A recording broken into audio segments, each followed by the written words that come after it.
Hello there. Welcome to another edition of our toy review. This time I'm featuring is my Avengers Black Panther cartoon version. So yan, cartoon version siya, hindi siya yung parang movie na pinapanood natin. So yun yung story niya dito sa Black Panther na to. So okay lang naman siya, maganda naman yung kanyang detail tapos yung paint job. Kumbaga doon sa Black Panther na pinapanood, medyo may pagkaiba lang kasi yung dito niya kasi meron siyang purple.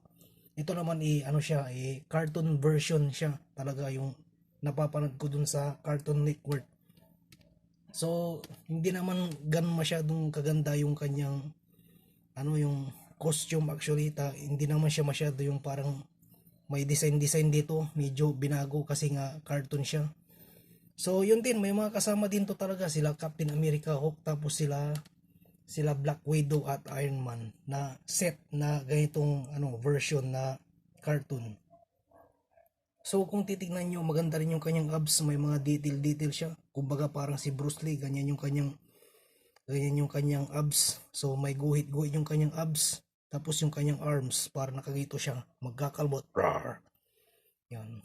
So okay lang naman siya, maganda. Very good points of detail. Tapos yung kanyang mga guhit, yan. So napakaganda ng kanyang pagkakagawa dito sa detail na to. So yun, meron din siyang kulay gold dito sa parang kanyang kwintas. So kung mapapansin nyo, wala din siyang torso articulation, tapos wala din siyang articulation sa dibdib. So bali, hasbur lang siya, hindi naman siya yung ganong kaganda sa Marvel Legends. Pero okay lang naman siya, maganda naman siyang i-kolekta. Actually, yan yung kinukulikta ko talaga, isa sa mga kinukulikta ko. So kung papansin nyo talaga yung face niya, parang kamukha niya talaga si Batman Beyond. So yan, para siyang Batman kung titignan nyo. Pero siya si Black Panther. So yan. So maganda rin tong ganitong version yung cartoon version. So kung nagbabasa kayo ng comics, puntahan nyo siya doon at makikita nyo siya. Pag nagbabasa kayo ng comics, makikita nyo siya doon. Yung ganitong version na Black Panther. So okay naman siya, maganda. Maganda rin siya sa pangkarate, martial arts actually. Siya si Wakanda. Yan. So yung color ng kanyang bracelet, gold yan. Yellow gold, tapos yung dito, napakaganda yung kanyang detail dito. Tapos dito rin sa isa, gold, tapos yung kanyang arms, maganda yung kanyang design arms. Kung igaganyan mo siya, yan, para siyang naka-fighting pose na lalaban. Sabi yun. Yan, para magkakalmo na siya. So maganda rin siyang actually na set, lalo na yung kanyang paint job, tapos yung black na kanyang color. So maganda yung kanyang detail. Yung pagkakagawa talaga, very good points of detail. Tapos dito yung sa kanyang sapatos, boots na boots talaga, maganda yan. Parang Batman na Batman yung dating talaga dito sa kanyang designs. Tapos dito, ano yung nakasulat? So yan, 630 6301. So yan yung nakasulat, 6301. Tapos meron din siyang lagayan ng stand dito, yan. So yan, may mga nakasulat din siya, Marble 2016. Yan, Hasbro sa mid China. Yan, made in China.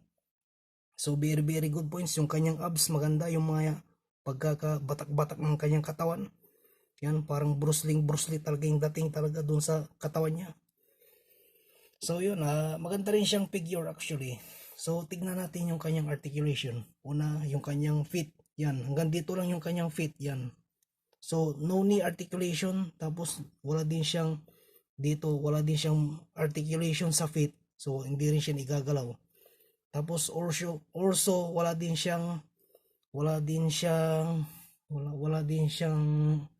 waist articulation, pero meron siyang articulation sa arms sideward. Tapos ganyan din siya, isa sideward mo din. Tapos ganyan.